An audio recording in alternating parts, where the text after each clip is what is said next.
بسم اللہ الرحمن الرحیم۔ السلام علیکم۔ قبر کی پہلی رات کا منظر کیسا ہوگا؟ یہ ایک ایسا سوال ہے جس کی تلاش میں ہر دوسرا شخص نظر آتا ہے۔ آج ہم اس سوال کا جواب آپ کے لیے اسلامی نقطۂ نظر سے لے کر حاضر ہوئے ہیں۔ اس کے علاوہ آپ کو یہ بھی بتائیں گے کہ آخر قبر انسان کو کیسے پکارتی ہے؟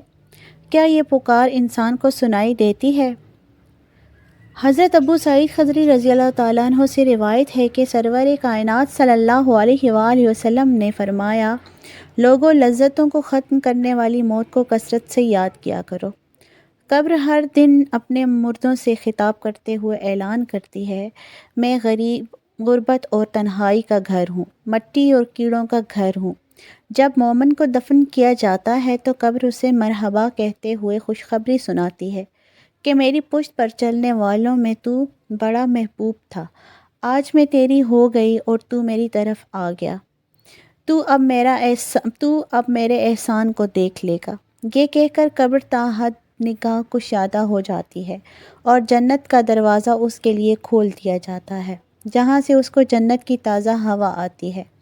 حضرت ابو ہریرہ رضی اللہ تعالیٰ عنہ کا بیان ہے کہ رسول اللہ صلی اللہ علیہ وآلہ وسلم ایک جنازے میں شریک ہوئے، پھر فرمایا میں بھی آپ صلی اللہ علیہ وآلہ وسلم کے ہمراہ تھا۔ آپ صلی اللہ علیہ وآلہ وسلم ایک قبر کے پاس بیٹھ گئے اور فرمایا کہ یہ قبر ہر دن بآواز بلند کہتی ہے، اے آدم کی اولاد، تو کیوں مجھے بھول گیا؟ کیا تجھے یہ معلوم نہیں کہ میں تنہائی کا گھر ہوں، غربت کا گھر، وحشت کا گھر ہوں، کیڑے مکوڑوں کا گھر ہوں، میں بہت تنگ گھر ہوں، مگر اللہ جس کے لیے کشادگی کا حکم فرمائے گا اس کے لیے کشادہ ہو جاؤں گی۔ اس کے بعد آپ صلی اللہ علیہ وآلہ وسلم نے فرمایا، اے قبر، تو یا تو جنت کا چمن ہے یا پھر آگ کا ایک تنور۔ حضرت ابو حجاج رضی اللہ تعالیٰ عنہ سے روایت ہے کہ رحمت عالم صلی اللہ علیہ وآلہ وسلم نے فرمایا، مردہ جب قبر میں رکھا جاتا ہے تو قبر اس کو کہتی ہے، اے ابن آدم، تو ہلاک ہوا، تجھے کس چیز نے مجھ سے دھوکے میں رکھا؟ کیا تجھے معلوم نہ تھا کہ میں فتنہ، تاریکی اور کیڑے مکوڑوں کا گھر ہوں؟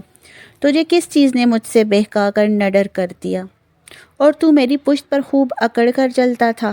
اگر وہ مردہ نیک ہوتا ہے تو اس کی طرف سے قبر کو جواب دینے والے جواب دیتے ہیں، اے قبر، تو دیکھ تو صحیح اس کے اعمال کتنے اچھے ہیں، اس کے اعمال کیسے ہیں، یہ اچھائی اختیار کرتا تھا اور برائی سے باز رہتا تھا۔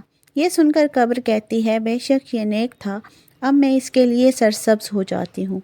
مردے کا جسم اس وقت منور ہو جاتا ہے اور اس کی روح اللہ تعالیٰ کی طرف بھیج دی جاتی ہے۔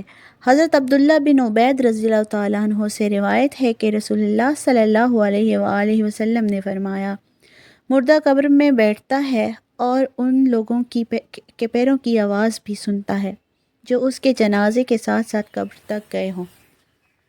مردے سے اس کی قبر کہتی ہے، اے ابن آدم، تیری ہلاکت ہو، تو نے میری تنگی، بدبو اور کیڑے مکوڑوں کا خوف نہیں کیا، اس لیے تو نے ان چیزوں سے بچنے کے لیے تیاری نہ کی۔ بد اعمال مردے سے قبر کہتی ہے، تجھے میری تاریکی، میری وحشت، میری تنہائی اور تنگی اور میرا غم یاد نہیں رہا؟